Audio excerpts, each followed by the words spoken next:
அனைவருக்கும் வணக்கம். நம்ம ஒரு 10 நாளைக்கு முன்னாடி பார்த்தீங்கன்னா, பவானிக்காய் ஒரு 10, 20 காய் பறிச்சுட்டு வந்திருந்தேங்க.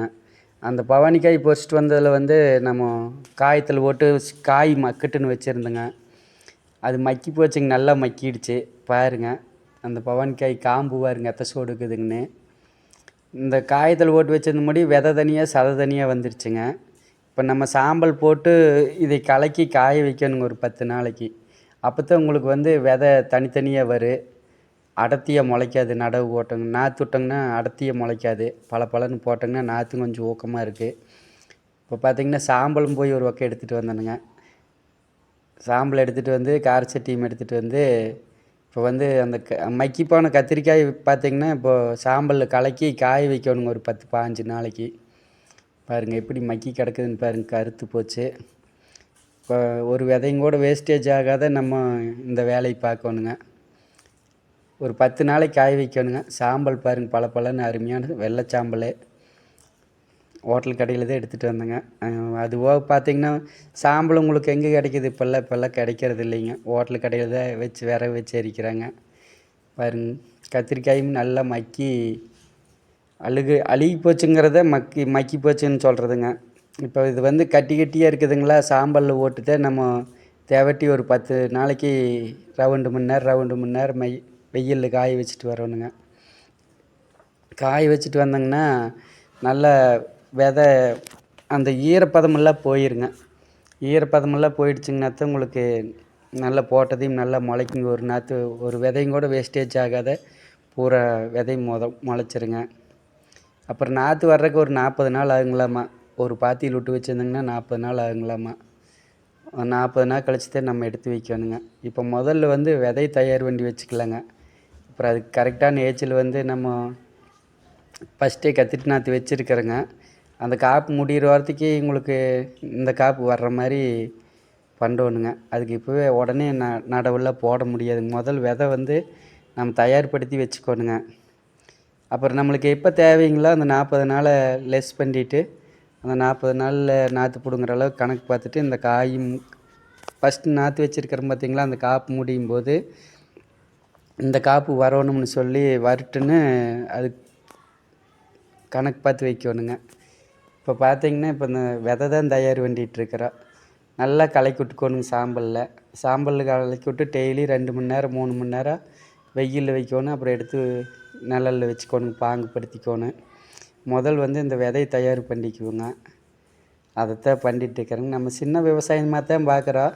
ஆனால் சின்ன விவசாயமாக பார்த்தோங்கன்னா அந்த பவானிக்காய் 7 மாதம் காய்க்கி அப்படிங்கிறாங்க. நம்ம கடையில் போய் பவானிக்காய் நாற்று பண்ணையில் போய் வாங்கிட்டு வந்தாங்கன்னா 7 மாதம் காய்க்கிறது இல்லைங்க. அது பார்த்தா காம்பு செருத்து போகுது. அப்புறம் பார்த்திங்கன்னா சரியான வடிக்கு செடி ஹைட்டு வர்றதில்ல. காப்பு கம்மியாக தான் பிடிக்குதுங்க. சரி நம்ம தெரிஞ்ச செடியில் பொறிச்சு வச்சு பார்ப்போம் அப்படின்னு சொல்லித்தான் நம்ம இந்த 10, 20 காய் பொறிச்சிட்டு வந்திருக்கிறோம். அதைத்தான் நம்ம பக்குவப்படுத்திகிட்டு இருக்கிறோங்க. நம்ம சின்ன விவசாயமாக தான் பார்க்குறோங்க. சின்ன விவசாயமாக பார்த்தாலுமே உங்களுக்கு விவசாயத்தில் கரெக்டாக அறுவடைக்கு கொண்டு வரணுங்க. கரெக்டான பக்குவத்துக்கு பண்ணணுன்ட்டு தான் நம்ம இந்த வேலையெல்லாம் பார்த்துட்ருக்குறோம். ஒவ்வொரு விதைகளும் ஒவ்வொரு செடிங்க. அந்த மாதிரி தான் பக்குவப்படுத்திகிட்டு இருக்கிறோம். இதை கொண்டு போய் நீ வெயிலில் வைக்கணுங்க. பாருங்க நல்லா பெனஞ்சு விட்டாச்சு. வெயிலில் வச்சிங்கன்னா காஞ்சி போச்சிங்கன்னா சாம்பல் தனியாக விதை தனியாக வந்துடும். அப்புறம் அந்த விதையில் பார்த்திங்கன்னா ஈரப்பதம் இருக்கும் பார்த்திங்களா, அதுக்கு ஒரு 10 நாளைக்கு நம்ம டெய்லி ஒரு 2 மணி நேரம் 3 மணி நேரம் வெயிலில் வச்சே ஆகணுங்க. பாருங்கள் இந்த வேலையத்தை இது முடிஞ்சதுங்க இந்த வேலை. அடுத்தது பார்த்திங்கன்னா பவானிக்காயின்னு இந்த சிம்ரன் காயின்னு சொல்லிங்க நம்ம நாற்று பண்ணையில் போய் ஒரு 4 அட்டை வாங்கிட்டு வந்து ஒரு 4 சிறகுக்கு வச்சுட்ருக்குறேங்க. பாருங்கள் அந்த நாற்றுக்குது இந்த பாத்தியில் இருக்குதுங்க எல்லாமே. வச்சு ஒரு 20 நாள் ஆச்சுங்க. 2 தலையில் வாங்கிட்டு வந்தோம். இப்போ தான் ஒரு 6 தலைக்கு வந்திருக்குது. ஒரு 30 நாள் கழிச்சா தான் பூ எடுக்குங்களாமா. இப்போ தான் ஒரு 6 தலையில் இருக்குதுங்க. ஒரு களையும் வெட்டி விட்டோம். ஒன்று உப்புலாம் கரைச்சி விட்லைங்க. 2வது களைக்கு வச்சுக்கலாம்ட்டு இருக்கிறோம். ஏன்னா செடி வேர் நல்லா பிடிச்சதுக்கும் போகிறது உங்களுக்கு உப்பு வச்சிங்கன்னாத்தான் நல்லா செடி ஆரோக்கியமாக வரும். அதுக்கு முன்னாடி நம்ம செடி வரட்டுன்னு சொல்லி உப்பை வச்சு விட்டோங்கன்னா வேர் போகாது. அப்படியே செடி அதுபோக பார்த்திங்கன்னா காடு நொறுங்கிட்டே இருக்குதுங்க. ஆனால் விவசாயம் பெருசாக பண்ணுறக்கு ஆள் போட்டு பண்ணுறதுக்கு ஆள் பற்றாக்குறை. அதுபோக பார்த்திங்கன்னா நம்மளும் ஓட்ட முடியாது. இந்தல பார்த்திங்கன்னா பூரா பதவலாக கிடந்ததுங்க பழைய விவசாயமெல்லாம். அதுபோக சொட்டைக்காடு புல்லு இந்த மழை காலத்துக்கு சொல்லவே வேணுங்க. நொறுங்கு வந்து ஏறிடுச்சு, உள்ள புழு பூச்சிகளும் வந்து ஏறிடுச்சு. பார்த்து போட்டு சரி இதையெல்லாம் ஓட்டி சும்மாவாவது ஓட்டி வச்சுக்கலான்னு சொல்லிட்டு தான் டிராக்டரி வர சொல்லிங்க பாப்பா டிராக்டரியை ஓட்டிகிட்ருக்கிறா. அதுக்குள்ளே பார்த்திங்கன்னா பாம்பு ஒன்று சரியான பாம்புங்க.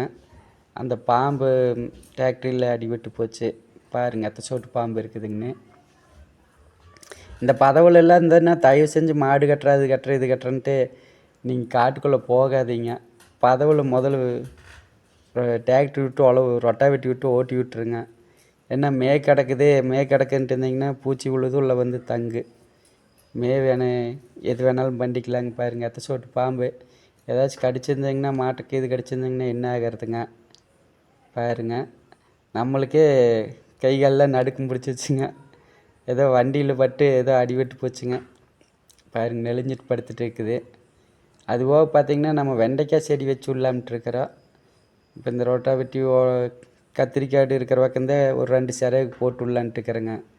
ஆள் போட்டு பண்ணுங்கன்னா உங்களுக்கு விவசாயத்தில் லாபமெல்லாம் வராதுங்க பெருசாக. ஏதோ நம்மளுக்கு லாபம் வர்ற மாதிரி தெரியும். அதுக்கு முன்னாடியே கூலி கொடுத்து வச்சுருவோம். அப்புறம் உழவு ஓட்டுற கூலி, பாத்தி பிடிக்கிறது, தண்ணி கட்டுறது இதெல்லாம் கொடுத்து வச்சுருவோம். கத்திரிக்காய் விற்கிலை மட்டும் லாபம் வர்ற மாதிரி தெரியுங்க. ஆனால் ஃபஸ்ட்டு கை காசு உள்ளே போயிருக்கிறது யாருக்கும் தெரியாது. பாருங்கள் பார்த்தீங்களா, இந்த கத்திரி செடி ஓரமாக தான் வெண்டைக்காய் 3 விடலாம்ட்டுக்கிறா. 2 ஒட்டுக்கு அறுவடை 3 மாதத்துல முடிஞ்சிருங்க. அப்புறம் அளவு இந்த 40 செண்டை மட்டும் நம்ம உழவு ஓட்டி அடுத்தது வெள்ளாமை பண்ணிக்கலாங்க. இல்லாட்டி உழவு ஓட்டி போட்டுடலாம். பாருங்க இந்த கத்திரி நத்தை நீங்கள் அப்படியே காட்டுனது. ஒரு களை வெட்டணுங்க. பாதி காடு வெட்டி விட்ருக்குறேன், பாதி காட்டில் புல்லு இல்லாத இருந்தேங்க. இப்போ பார்த்தா புல்லு வந்துருச்சு. அந்தல பாருங்க பாம்பு இருந்த காடு அந்த தென்னை மரத்து பகுதியில் தான் உங்களுக்கு பாம்பு அடித்தோம். பூரா பதவலாக இருந்தது. இங்கே பதவல் கம்மிங்க. அதனால உங்களுக்கு ரொட்டா வெட்டி விட்டு ஓட்டிகிட்டு இருக்குது.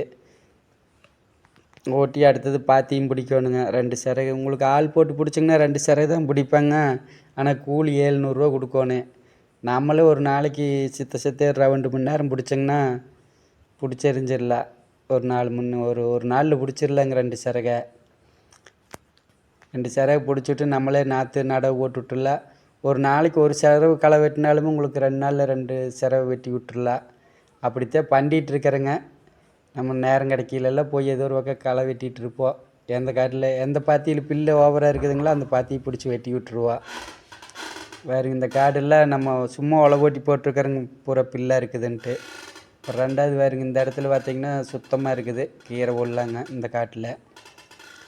இந்தளவு கத்திரிக்காய் போட்டிருக்குதுங்க, அந்தளவு வெண்டைக்காய் போடலாம்ட்டு இருக்கிறோம். வெறும் காட்டையவே காட்டிகிட்டு இருக்கிறாங்கன்னு நினச்சிக்காதீங்க தயவு செஞ்சு. விவசாயிங்கிறது உங்களுக்கு கடை மாதிரி வராதுங்க. கடையில் போனங்கன்னா விவசாயத்துக்கு உண்டான காய் கசம்பெல்லாம் இருக்குது. நம்ம நாற்று வச்சு 40 நாள் கழித்து பூ எடுத்து அப்புறம் அது காய் காய்ச்சி அது 2 மாதத்துக்கு காய்ச்சி இப்படித்தான் விவசாயம் பண்ண முடியுங்க. எல்லாமே விவசாயத்தில் காயாகவே இருந்ததுங்கன்னா நம்ம விவசாயத்தை யாரும் கையில் பிடிக்க முடியாதுங்க. இதை பாதுகாத்து காப்பு கொண்டு வர்றதுக்குள்ளே விவசாயி படுற பாடு இருக்குதுங்களே, அதுதான் பெரிய கஷ்டங்க. நம்ம பவர் லூமில் எத்தனை 25 வருஷமாக பார்த்துட்டு இருந்தால் அதெல்லாம் தெரியலிங்க. இப்போ விவசாயத்துக்குள்ளே வந்து சரி இதையும் கொஞ்ச நாள் பார்க்கலான்ட்டு இருக்கிறோம். இதை பார்க்கும்போது தான் தெரியுதுங்க நம்ம முன்னோர்கள்லாம் எவ்வளோ கஷ்டப்பட்டாங்கன்னு. பார்த்துட்டு சொல்லுங்கள் நீங்களே. நன்றிங்க.